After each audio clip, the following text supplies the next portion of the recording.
আমাদেরই কথায় উঠবে, আমাদেরই কথায় বসবে। কেন হঠাৎ সমালোচনার ঝড়ের মুখে শাহজাহান চৌধুরী? বিএনপি কি সত্যিই তার উত্থানে আতঙ্কিত? এই প্রশ্ন এখন চট্টগ্রাম থেকে ঢাকার রাজনৈতিক অঙ্গন পর্যন্ত সমানভাবে ঘুরে বেড়াচ্ছে। কারণ গত কয়েকদিনের অনলাইন বট ফোর্স, কাটছাট করা ভিডিও, অপপ্রচার আর পাল্টা বিবৃতি মিলিয়ে পরিস্থিতি এমন পর্যায়ে পৌঁছেছে যে মানুষটিকে চট্টগ্রামের রাজনীতিতে সিংহপুরুষ বলা হয়, সেই মানুষটিকেই এখন একদল প্রচণ্ড চেপে ধরার চেষ্টা করছে। ঘটনার শুরু একটি বক্তব্য থেকে। নির্বাচনের সময় পার্শ্ববর্তী দেশ থেকে অস্ত্র ও বস্তায় বস্তায় টাকা ঢোকার আশঙ্কা এ নিয়ে তিনি কঠোর মন্তব্য করেছিলেন। তার মতে, নির্বাচনী সময়ে এই অনুপ্রবাহ ঠেকাতে হলে প্রশাসনকে ঢিলেঢালা বা বিদেশানুগত নয়, বরং দেশের মানুষের স্বার্থের প্রতি দায়বদ্ধ হতে হবে। প্রশাসন যেন বিদেশি টাকার প্রলোভনে না পড়ে, সেটাই ছিল তার বক্তব্যের মূল বার্তা। কিন্তু এখানেই ঘটল নাটকীয়তা। ভিডিওর প্রথম কয়েক সেকেন্ড কেটে বাদ দিয়ে একটা ক্লিপ বানানো হলো, যেখানে মনে হচ্ছে তিনি নাকি প্রশাসনকে নিজের নিয়ন্ত্রণে নিতে চান।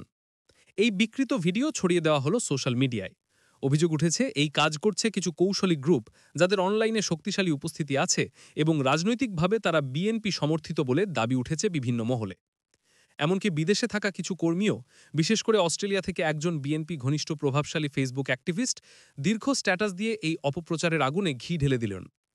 আরও বিস্ময়ের বিষয় হল, জামায়াতের শুভাকাঙ্ক্ষী হিসেবেই পরিচিত পিনাকি ভট্টাচার্যের মতো একজন বিশ্লেষকও পুরো বক্তব্য না দেখে ক্লিপ দেখে প্রতিক্রিয়া জানিয়ে বিক্ষোভ তৈরি করলেন, যার ফলে বিষয়টি আরও জটিল রূপ নেয়।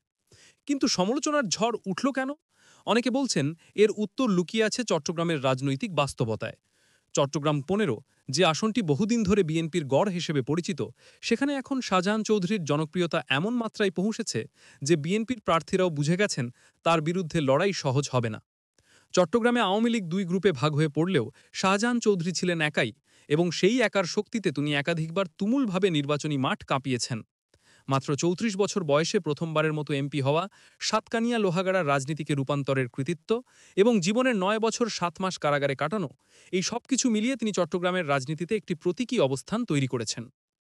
২০০৮ সালে নির্বাচনে বিএনপি জামায়াত জোটের যখন ভরাডুবি, তখনও সারা দেশে জামায়াত মাত্র ২টি আসন পেয়েছিল। তার মধ্যে একটি ছিল এই শাহজাহান চৌধুরীর। তাই তার রাজনীতিকে হালকাভাবে নেওয়ার সুযোগ নেই, সেটা বিএনপিও জানে। আর ঠিক এখানেই উঠছে প্রশ্ন, ভিডিও বিকৃত করে কি তাকে টার্গেট করার চেষ্টা চলছে?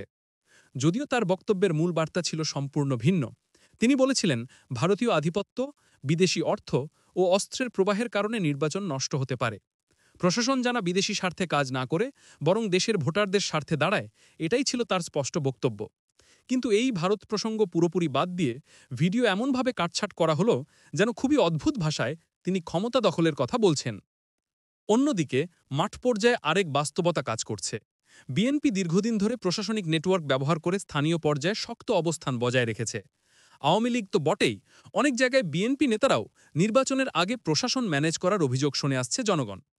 কিন্তু জামায়াত বহু বছর ধরে ক্ষমতার বাইরে, ফলে প্রশাসনিক প্রভাব তাদের হাতে নেই। এই অবস্থায় জনগণ ও নিরাপত্তা সহায়তার ক্ষেত্রে সেই দলগুলোকেই ভরসা করে যাদের প্রশাসন প্রভাব বেশি। কারণ বিপদে পড়লে, মামলা হলে, গ্রেফতারের ভয় থাকলে কে তাদের পাশে দাঁড়াবে, সেই ভাবনাই ভোটের ওপর গভীর প্রভাব ফেলে। চট্টগ্রামে এই সমীকরণ বদলেছে মূলত শাহজাহান চৌধুরীর কারণে। প্রশাসন তার জনপ্রিয়তা, তার সাংগঠনিক শক্তি এবং স্থায়ী জনসম্পৃক্ততা অস্বীকার করতে পারে না।